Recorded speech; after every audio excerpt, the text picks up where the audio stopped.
Doctor BR Ambedkar Konaseema జిల్లా కొత్తపేట నియోజకవర్గం కొత్తపేట మండలం మోడేకుర్రు అవిటి గ్రామాల వాలంటీర్లు, కండ్రిగ గ్రామ వాలంటీర్లు, రావులపాలెం మండలం కేతరాజుపల్లి గ్రామ వాలంటీర్లు, ఆత్రేయపురం మండలం ర్యాలీ, వద్దిపర్రు గ్రామాల వాలంటీర్లు మూకుమ్మడి రాజీనామాలు చేసి వచ్చే సార్వత్రిక ఎన్నికలలో జగనన్న జగ్గిరెడ్డి గెలుపుకు కృషి చేస్తామని తెలియజేశారు. చంద్రబాబు నాయుడు మాటలు మోసే ఉద్యోగాలు చంద్రబాబు నాయుడు మూటలు మోసే ఉద్యోగాలు, ఇంట్లో మగవాళ్లు లేని సమయంలో వెళ్లి తలుపులు కొడుతున్నారు అని మాట్లాడి ఇప్పుడు వాలంటీర్లను కూడా మోసం చేయడానికి కాకమ్మ కథలు చెబుతున్నారు.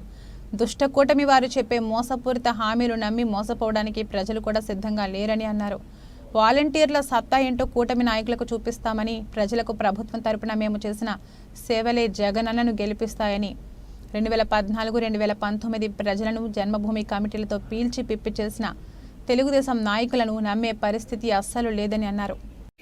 సామూహికంగా రాజీనామాలు సమర్పించి నన్ను కలవడానికి ఇక్కడ ఇచ్చేసినటువంటి మరి ర్యాలీ గ్రామానికి సంబంధించిన వాలంటీర్స్ అందరినీ కూడా అభినందిస్తున్నా.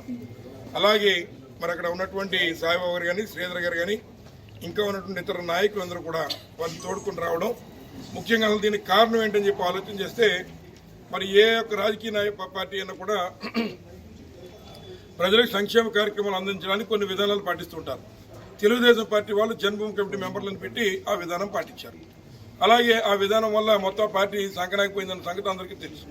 కానీ ప్రస్తుతం జగన్మోహన్ గారు పెట్టేటువంటి వాలంటీర్ల యొక్క సిస్టమ్ ప్రభుత్వం కేవలం ఈ యొక్క రాష్ట్రమే కాదు, అన్ని ప్రాంతాల్లో ఉన్నటువంటి వారు మన్నలను పొంది, ముఖ్యంగా కష్టకాలైన కరోనా సమయంలో కూడా వారు ప్రాణాలను సైతం లెక్క చేయకుండా వారు కష్టపడి పనిచేసి వారు మెడికల్ డిపార్ట్మెంట్తో కోఆర్డినేట్ చేసుకుని మరి వాలంటీర్లు అంతా పనిచేయడం, మరి రాష్ట్ర వ్యాప్తంగా దేశవ్యాప్తంగా ఇతర రాష్ట్రాలు ఇవాళ వాలంటీర్ వ్యవస్థ పెట్టాలని చెప్పి ఆలోచన చేసే విధంగా మరి వాలంటీర్లు అంతా కూడా కష్టపడి పనిచేశారు. అంత కష్టపడి పనిచేసిన వాలంటీర్లని మరి ఎవరైతే నారా చంద్రబాబు నాయుడు గారు, అలాగే పవన్ కళ్యాణ్ గారు వారిని ఏదో మరి సంఘ విద్రోహ శక్తులని, లేదా వారిని మరి ఏదైతే వారు అమ్మాయిలు కిడ్నాప్ చేస్తారనో, లేదా విమెన్ ట్రాఫికింగ్ చేస్తారనో, లేదా అసందర్భమైన వేళ్లు తలుపులు కొడతారని, ఇట్లా అనేక రకాలైనటువంటి నిందలు వారి మీద మోపడం జరిగింది. వయసులో చిన్నవారైనా వారందరూ ఎంతో సమయంతో మరి ఎన్ని కూడా పక్కన పెట్టి వారు విధులు నిర్వహిస్తూ ఉన్నారు. కానీ ఈ రోజున ఎవరైతే మరి వృద్ధులుగా ఉన్నటువంటి వారికి సైతం పెన్షన్లు అందకుండా మరి వృద్ధులకు కడుపు కొట్టే కార్యక్రమం చంద్రబాబు నాయుడు గారు చేస్తున్నప్పుడు, అలాగే ఏదైతే దివ్యాంగులు, అలాగే వితంతులు ఇటువంటి వారు పట్టగొట్టేటువంటి కార్యక్రమం చూసి వారు కూడా చెలించిపోయి ఇవాళ రాజీనామాలు సమర్పించి రేపు ఇట్లాంటి నిరంకుశమైనటువంటి ఫిర్యాదులు చేస్తున్నటువంటి చంద్రబాబు నాయుడు గారు బుద్ధి చెప్పాలి. తప్పనిసరిగా అవసరమైతే మా ఉద్యోగాలు వదులుకుని మళ్ళీ జగన్మోహన్ గారిని అధికారంలో తీసుకొచ్చే ఆ ఉద్యోగం చేస్తామేమనే విధంగా వారందరూ ముందుకు రావడం చాలా అభినందించదగ్గ విషయం. ఆ రకంగా మరి గ్రామ నాయకులు కూడా వారు కూడా మరి వారందరినీ కూడా మరి సహకరించి వారందరితో పాటు ఒక మాట మీద తీసుకొచ్చిన వారికి కూడా ధన్యవాదాలు తెలియజేస్తున్నా. తప్పనిసరిగా మనందరం కలిపి రేపు ఇటువంటి తప్పుడు కార్యక్రమాలు చేస్తున్నటువంటి నారా చంద్రబాబు నాయుడు గారిని, వారి ప్రభుత్వం, వారికి ఉన్నటువంటి పార్టీని మరి బంగాళాఖాతంలో కలపాలి. అది వాలంటీర్ల వల్ల సాధ్యమని నిరూపించుకోవాలని చెప్పి సందర్భంగా కోరుతూ, తప్పనిసరిగా రాబోయేటువంటి కాలంలో ప్రజలే మరి బుద్ధి చెప్తారు. వాలంటీర్ వ్యవస్థ ఉండాలా వద్దా అనేటువంటిది రేపు ఇదొక అల్టిమేటం, ప్రజలకి ఇదొక అల్టిమేటంగా మరి ఇవ్వడం జరిగింది.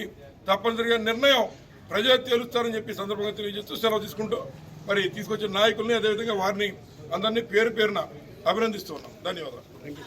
కష్టంలో ప్రతి ఇంటికి వెళ్తుంటే మమ్మల్ని ఎంతో గౌరవంగా పలకరిస్తూ, ఎంతో ఆప్యాయంగా బాబు బాబు అంటూ, లేదా జగన్ గారు వచ్చారు, లేదా జగ్గిరెడ్డి గారు వచ్చారని మాతో మాట్లాడుతూ వారికి మేము సేవలు అందించాము. మొన్న చంద్రబాబు నాయుడు గారు, అలాగే పవన్ కళ్యాణ్ గారు ఎన్నో అవమానకరమైన వాక్యాలు, గోడు సంచులు మోసుకునే ఉద్యోగం అన్నారు, లేదంటే అమ్మాయిల్ని కిడ్నాప్ చేస్తూ డేటా అందిస్తున్నారని వాళ్ళు మాకు ఎంతో బాధాకరమైన మాటలు పడిన మా నాయకులు అవేమేమి పట్టించుకోకండి, మీ సేవలు మీరు నిర్వర్తించండి, మీకు గుర్తింపు ఆటోమేటిక్గా వస్తుంది, ప్రజల్లో ఎంతో అభిమానం పొందుతున్నారు, మీరు అటువంటి మాటలు పట్టించుకోకండి అంటూ మమ్మల్ని ముందుకు నడిపించారు మన జగ్గిరెడ్డి గారు. అలాగే మొన్న 1వ తారీఖు నుంచి పెన్షన్లు ఇవ్వద్దని చెప్తూ ఈసీ కమిషన్ చంద్రబాబు నాయుడు గారు నోటీస్ అందించారు. వారి పట్ల మాకు ఎంతో మనస్తాపానికి గురయ్యి మేము ఇప్పుడు రాజీనామా పత్రాలు అందజేశాము. మేము మా పార్టీ తరఫున పోరాడుతూ ఈ పార్టీని నగ్గించుకుంటూ మా ఉద్యోగాలు మేము తిరిగి పొందుతామని జగ్గిరెడ్డి గారిని కోరుకుంటున్నాము. అలాగే మా వైసీపీ పార్టీ తరఫున ఎంతో కష్టపడి తిరిగి ఈ ప్రభుత్వాన్ని నిర్మించుకునేందుకు మేమందరూ కృషి చేస్తామని మీకు తెలియజేస్తున్నాం.